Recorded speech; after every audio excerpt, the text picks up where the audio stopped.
moment has come to back off. There are times in life when the situation grows overwhelming. We are just flooded with concerns and worries and sensations and events, and you name it, it's there, and it is just more than a person can deal with. And so our natural response is, oh, well, we'll just keep on going. We'll work through it and we'll do all the things we've always done to see if we can make it better. But that really isn't the answer. Backing off is. So what's backing off? Well, it's our mind that is working overtime.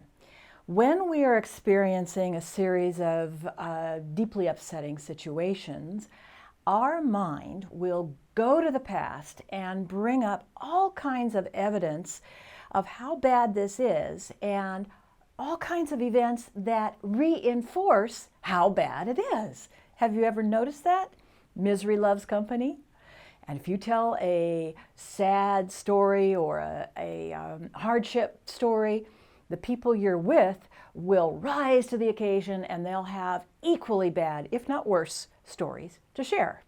So it adds to the misery. And all of this is mind stuff. Another thing that the mind might want to do is forge to the future. And in this case, make dire predictions like, you think it's bad now? Well, just wait. And then you think of all kinds of things to worry about and just how difficult this already challenging situation will become. Both of those are mindsets going back into the past or forging into the future. It's all mind stuff. It's not what's happening at this moment.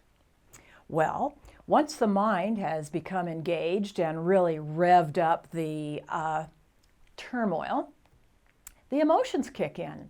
And then the emotions start to pick up that feeling of dis-ease, dissatisfaction, and begin to make stories about it. More stories, more issues. And then we feel depressed or overwhelmed or helpless, angry. The emotions are now contributing to how bad the situation is. If that wasn't enough, the body gets to get into the picture as well. And what the body's going to do is it's going to reflect this turmoil with some kind of physical feedback. It could be fatigue, easy enough, headaches, coming down with a cold, digestive issues. But as you can see, the picture is not a pretty one. And what do? Well, all of what we've been doing here is all mind stuff.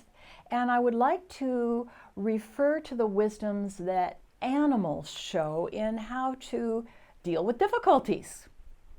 Animals are very present in the moment. They're also very sensitive to what's going on. Here's a case in point. Way back in the 1970s, there was one major earthquake in China. Not that there haven't been many since then, but there was a huge earthquake and a great loss of life. And the officials wanted to find out why certain people survived when so many didn't. Well, at that time, there were a lot of residents within this large area that had pigs. Raised pigs, had pigs as part of their environment. Those pigs were sensitive to a change in tone. Something was about to happen. They began to react. They showed such signals that their owners paid attention and decided that something was coming. They needed to act. They needed to retreat.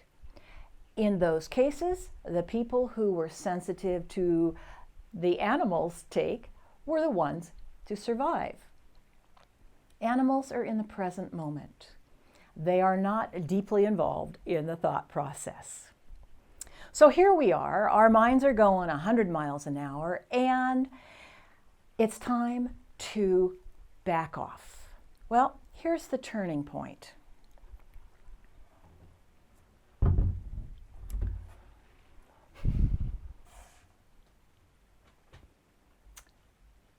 Well, here's the turning point.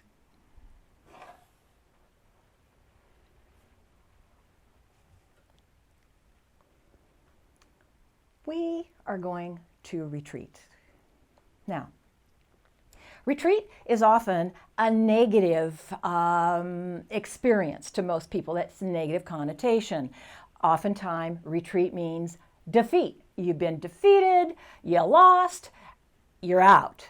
But in this case, retreat means that we want to back away from being so identified with the situation, and we want to change our perspective.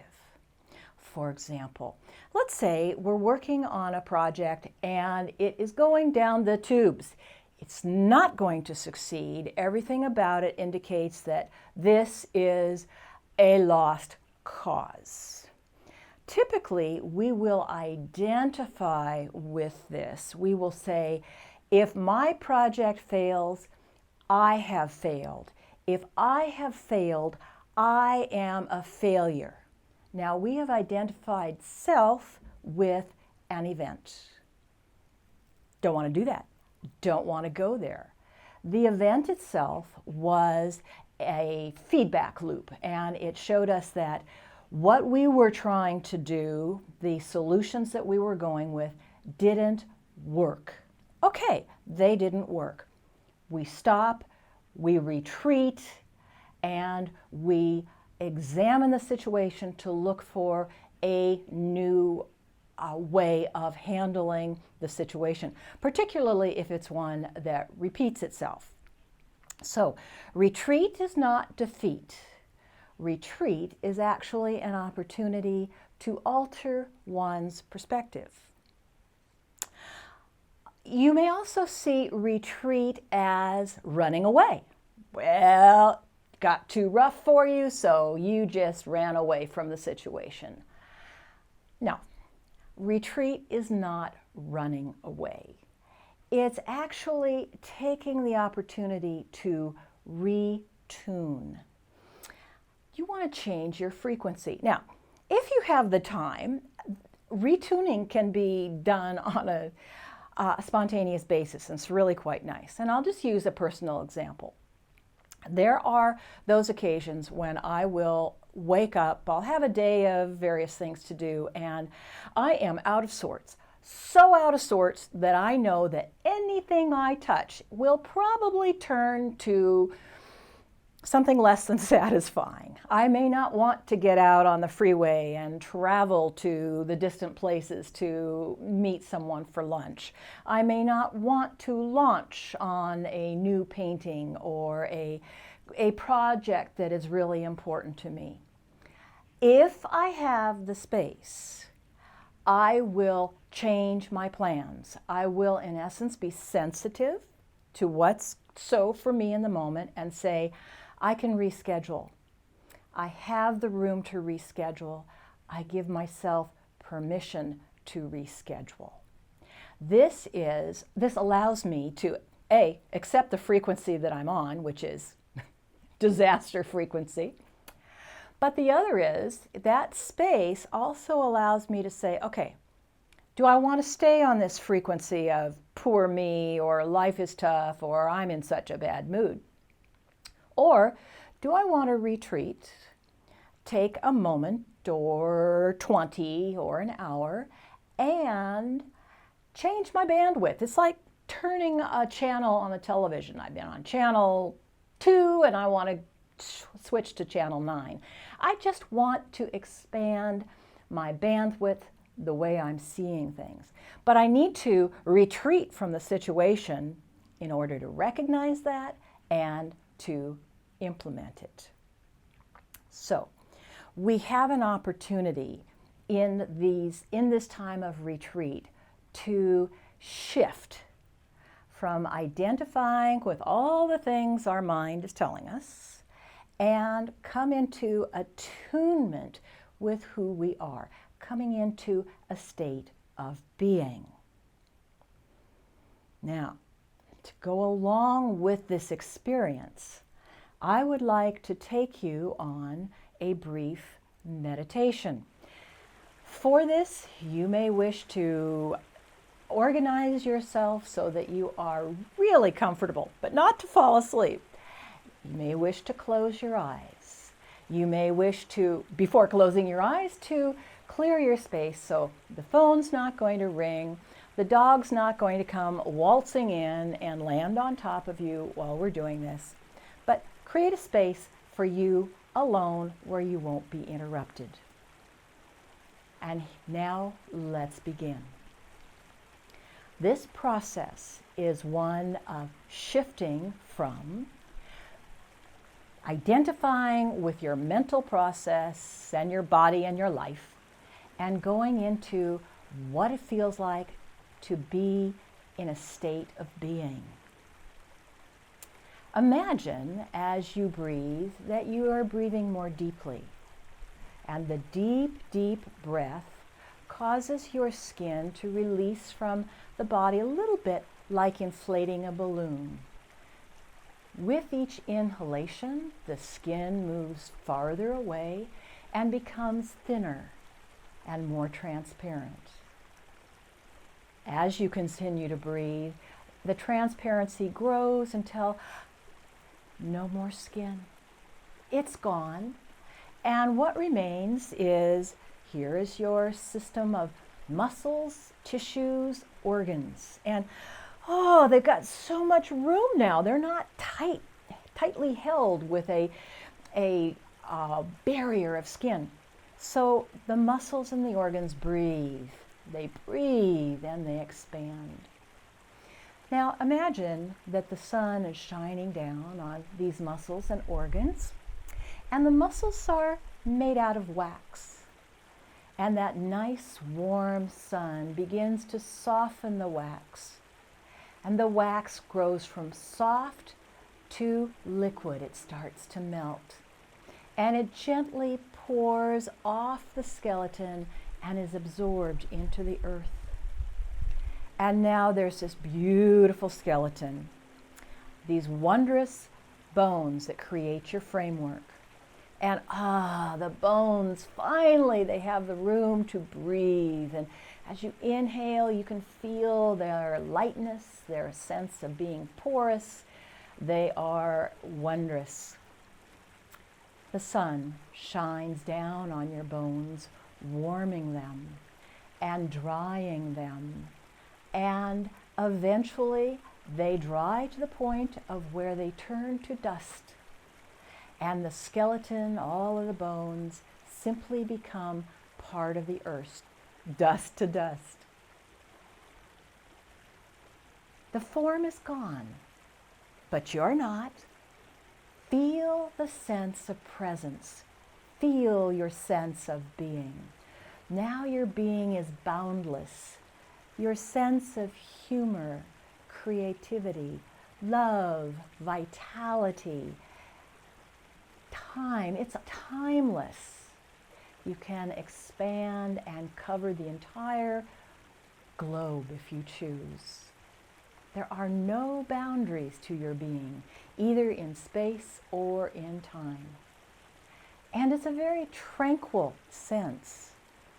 There's a wonderful sense of peace. It is in this boundless, peaceful place that we have discovered the turning point and shifted our frequency into a great broad band. But we came here to live a life in a physical body, so let's bring it back. With your next inhalation, imagine that out of the earth come the minerals necessary to rebuild your skeleton. The bones are beautiful. They are perfect in every way, and they assemble themselves. They're balanced, they're aligned, they are healed. If you need healing, they are fine. And it feels good to be fine. Then coming up out of the earth like vines are the fibers for new muscles, for new organs. They form, they seat, they resume their function, and you've got a working system going for you again. An even better one. This system based on being fine, being perfect, being complete, is back in action. And finally, falling from the sky like petals coming from a tree that's in blossom. These petals join across the surface of your body, forming a new layer of skin. Healthy, vibrant, flexible, a skin that seats itself, embraces the body, creates this wonderful, wonderful protection.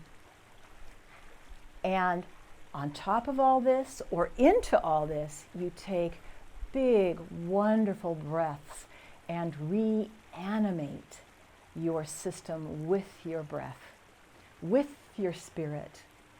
And now, spirit and form are one. And you have retreated to a place where you are renewed. And from this renewed perspective, ready to engage in this moment in a whole new way.